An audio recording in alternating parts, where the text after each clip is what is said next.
Mine. I drive her with only one line. On the backboard I sit, tobacco I spit all over my sweetheart's behind.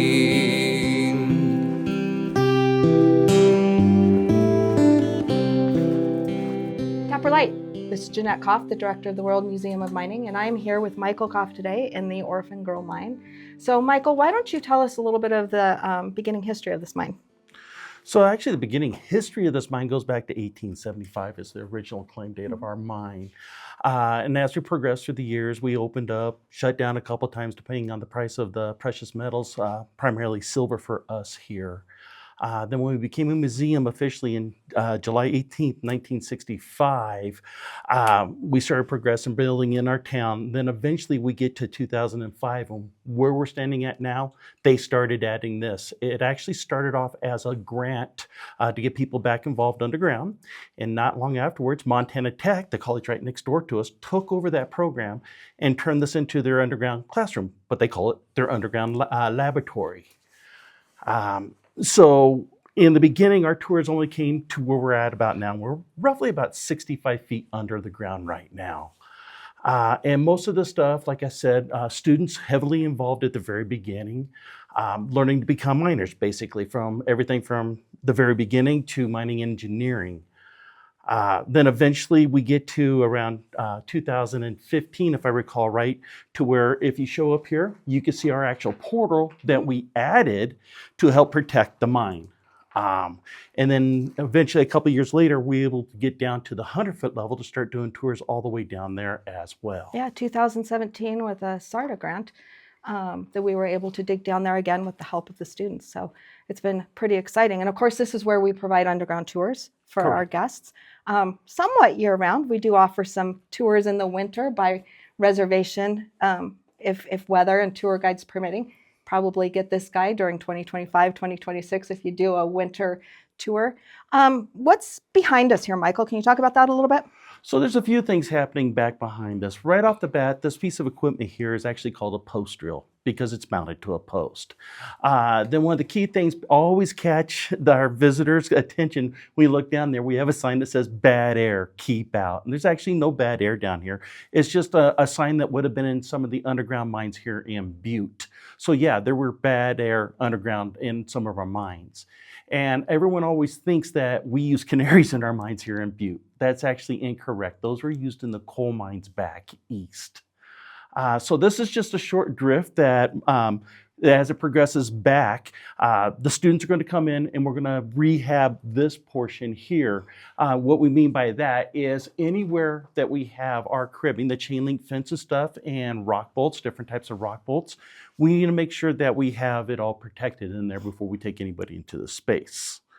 And one of the cool things down here that he moves around on us is you can barely see him back there, but Tommy. The Tommy knocker actually comes from the Cornish beliefs, and their thoughts were that it's someone who lost their life underground, but their spirit remained. Not down here to haunt the miners, but actually here to help them by making noises, knocking on the rock, making things move, letting you know that, hey, something's wrong. Take warning, get out. And the miners are very superstitious about this. And they thought they had to pay a price for it. And that price was the end pieces of their lunches. That's called a pasty. Basically flat pie crust. You put meat and potatoes on half of it, fold it over, seal it, bake it. And the miners wanted that pie crust as a way to hold their lunch and keeping the contaminants on the pie crust, not in them. And then afterwards eating, they would actually take that and throw it down the workings as an offering, saying, thank you for keeping me safe. And some of the beliefs on the Tommy knockers is if you didn't do that, they became pranksters, stealing your lunchbox, stealing your lunch, moving your tools, type of thing. So with this Tommy knocker, just a hint, we're pranksters here at the museum sometimes as well. And so Tommy isn't always in this place and surprises many of our tour guides, Ken in particular, as to where he might show up. So if you're on a tour, you never know where Tommy will be. So Michael, I hear you have the compressor on. Yes, ma'am. Can you tell me a little bit about what the compressor does down here, and then we can show an example? So the compressor mainly hooked up for us for doing maintenance down here, but what we mean by maintenance is running the drills. We do have a drill set up, the post drill right here, that we do as an example for most of the guests, but we also have it for our more modern drills, the jackleg drills, to where we're actually doing the work. So with that being said, would you like to have a short snippet of the drill running? Let me step back and let's do it. Let me give it a shot. All right, here we go.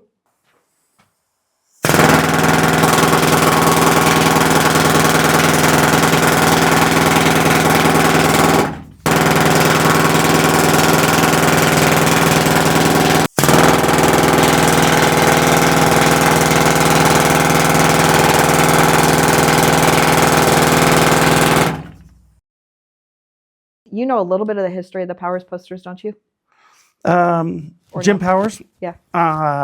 basically, he was hired by the Anaconda Company to do safety posters off of people's mishaps. And from what I understood, I don't remember who told me this, it may have been Jim Cloy, that if you were unfortunate enough to get hurt but was in good standings with Jim, he would make a custom poster for the actual miner. Okay. So thank you for the description of the John Powers. One exciting thing that's happening in January or February is that we're putting together a digital display on our website of these posters to bring them back to life. Everybody loves them. And so they'll be on our website here soon to see what we have 70 of them cataloged or something like that in our collection. So we're excited to bring that to the public. Well, now we're on the 65-foot level. Do you want to talk a little bit about this level before we talk about the work to be done? Yeah, the 65-foot level, this is where we originally started doing tours to when we opened up the underground tours. And it was kind of cool because it was also a staging point when we went to the 100-foot level so we could offer two different tours. We found out the 100 was far more popular, so we just combined it all into one. And the cool thing about this level, as we're talking about, there's maintenance, what we'll get to here in a moment. We actually were able to have a family sponsor the 65-foot level, the Scanlon family, and to where we made up a sign to recognize them for participating for the underground upkeep. And for the past couple of years, they've sponsored this level with their sign, Highline Level Scanlon Family. Thank you to the Scanlon family. Many of you have probably heard that last name. Jess Scanlon does much of our social media here at the World Museum of Mining. And so we're privileged to have them support us. She actually worked here for a few years as an underground guide. One of the places she got her love and desire of sharing the mining story. So you can find her online as well, Jess Scanlon, Mine Life Media, and then thanks to her family for sponsoring this level, and my understanding is it's for years to come. But you're right, we have more work to do on the 65-foot level, and it all started with the 100-foot level, which we'll talk about here shortly. We did a huge renovation there. What are some of the things that we're looking at having happen at the 65-foot level? Well, the main thing in the 65-foot level, as you can see over here towards the side, chain link fence wears out. And so we have to do some basic maintenance to repair this. So any bolt that is not sound or whatever, we'll either cut off, drill new holes. But the bottom line is we either use chain link fence or hog wire to keep all the small debris out of the walkways and off our heads naturally. So that's just on the starting point here. But some of the key points is when we get back behind us. Now, when we look back down at the shaft, these timbers, we truly don't know how old these were when they were installed. So it's wood. Wood rots, it deteriorates, it'll flex because it'll take weight from stuff falling on top of it. So we have to come in here and basically we'll work our way in, correcting anything like here. So as we're walking in, we're making sure that we're working underneath supported ground with the different types of rock bolts to support everything. Once we get to the actual shaft station, we're going to take particular care. The main company helping us is Groundhog Mining, who actually did the work down below at the 100-foot. We'll come in here and we're going to make sure when we take this out, we do everything we can to protect the shaft, meaning not letting any big rocks or anything fall down inside the shaft. Once we have this secured, we'll be able to get our electricity back down in here to hook up our mine signals, allow people to go back in there and actually see the mine shaft in two different levels. just fully encasing the true purpose of the 65 versus the 100. And the other cool thing at this level, we actually have what we call a chippy back there. The chippy is the way the men got in and out of the mine system back in the days, because originally this is how everything got in and out of our mines, through the shaft up to the collar, the entrance of the mine, to our gallows frame, but a lot of people like to refer to those as head frames. Michael, all this work sounds like, this being in here is dangerous. Is it dangerous to be in here? Being in the mines is actually really safe. Most people don't realize a mine is basically a man-made cave. And the reason why I say this is a real cave system, basically, it's an oval, an arch. That's Mother Nature creating its own cathedral ceiling to support itself. So this is the same thing. So if anything was to happen down here, it only drops down 20 to 30 feet, and it'll re-support itself in that arch to keep it extremely safe. And a few years back, I'm going to say roughly about 10 years back, there was a major earthquake in Montana, about 75 miles away from here. There was actually damage done to the buildings up on the surface. We came underground, there was no damage at all down here. So in a way, all these workings act as a stress relief to help keep everything safe and even underground. So you were talking about the arch supports it and things such as that, but are there any extra addition? I know that we have the chain link here to support the rock, but is there anything else here? Like you were talking about these rock bolts. What do they do? So there's actually three main types of rock bolts we use here. The first one we call a passive bolt. It's a split set bolt, and its primary purpose is just to pin the chain link fence or hog wire up against the walls and ceiling to keep it in place.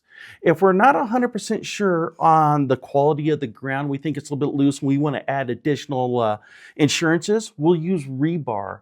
And we actually call it a Dewey dag. So once we have holes drilled, we'll actually shove a resin tube up into the hole, and then the rebar goes up in. We hook the rebar up to our drill motor, our jackleg rock drill, and we'll push it up, spinning it so it activates that resin. And it actually, think of Loctite or an epoxy, and it sets really fast to stabilize everything in there. And then we use a rebar nut and a flat washer to pull all this back into place. Now, every once in a while, you have something that's a lot looser than what you want, so we can use what we call a Swellex. Just think about when you put a screw through the drywall, you want to make sure you secure it better. So think about the butterflies that go through and the anchor's out and comes out. Well, instead of using that kind of anchor, we're using a fluid that we push into the hole, so it takes up all those voids to anchor that bolt into place, making it extremely secure. This isn't new. I mean, originally the type of cribbing, we wouldn't have used chain link fence because the Anaconda Company had all the timber rights around here. Well, eventually we start running out of timber in this area. And then we go into the rock bolts, and that primarily comes into effect in the mid-1950s. But the rock bolt actually wasn't patented until the early 1970s. So basically we started using the steels and all that stuff when we had no more wood. Prior to that, the Anaconda Company is no different than the museum. Being a nonprofit, the best materials we get are donated or free, which really helps out in all cases. Which, now that you brought that up, nonprofit and donations, we, after doing the 100-foot level renovations that we're going to see here shortly, we actually received a grant from Town Pump for $125,000 to continue the work up into the 65-foot level. So a huge kudos to Town Pump for providing that funding, but it takes more than $125,000. And this year, as we're filming this in 2025, we celebrated 60 years on July 18th, 1965. And so an anonymous donor heard about this Town Pump grant, and they were inspired by that donation. And so they put forth a challenge grant to us that if we can raise $60,000 by December 31st of this year, 2025, they'll double that. They'll give us that $60,000. And so we've been working on that campaign for a few months. When you see this, we should, or when this is first released, we'll still have a few weeks left of that. So you can go to our website if you'd like to contribute towards that $60,000. But then just recently on Giving Tuesday, I had a phone call at 8:45 that morning. Michael and I were actually going to go up to Helena that afternoon, but I had a phone call. What are you doing this afternoon? And I said, well, I'm supposed to go to Helena. Weather was a little iffy, so we weren't sure. And it was Heidi from Headframe Spirit. She's the tasting room manager. And she said, well, we'd like to present you a gift for Giving Tuesday. Can we do that at 4:30? And she said it was a $30,000 gift. So I said, I will happily change my mind. I changed our plans. And so at 4:30 that day on Giving Tuesday, Headframe also stepped up to that challenge and provided half of our challenge, $30,000. So as we stand here today, which is the 8th of December, this will be released a little bit later, we're at 64% of that challenge. And so we're looking to get 100% of that challenge by December 31st, 2025. Again, you can visit our website at miningmuseum.org. So thank you to the anonymous donor, Headframe Spirits, and Town Pump. And so we bring part one of our journey into the Orphan Girl Mine to a close. Walking through these passages, we're reminded that history isn't just found in artifacts or timbers. It lives in the stories of the people who worked here and in the community that continues to honor them. Preserving that legacy is something we can all share in. Donations to the $60,000 matching grant can be made at miningmuseum.org, and every gift helps ensure those voices are never forgotten. We'll return soon with part two, where we'll travel deeper underground and uncover even more of the mine's remarkable past.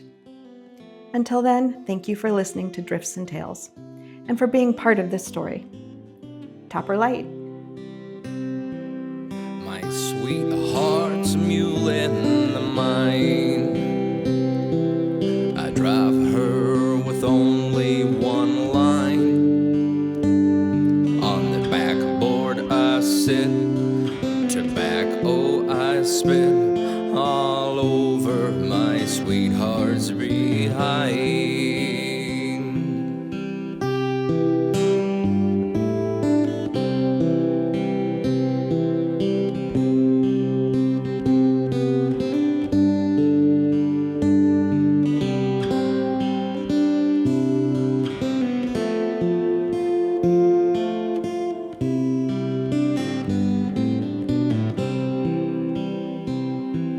My sweetheart's a mule in the mine.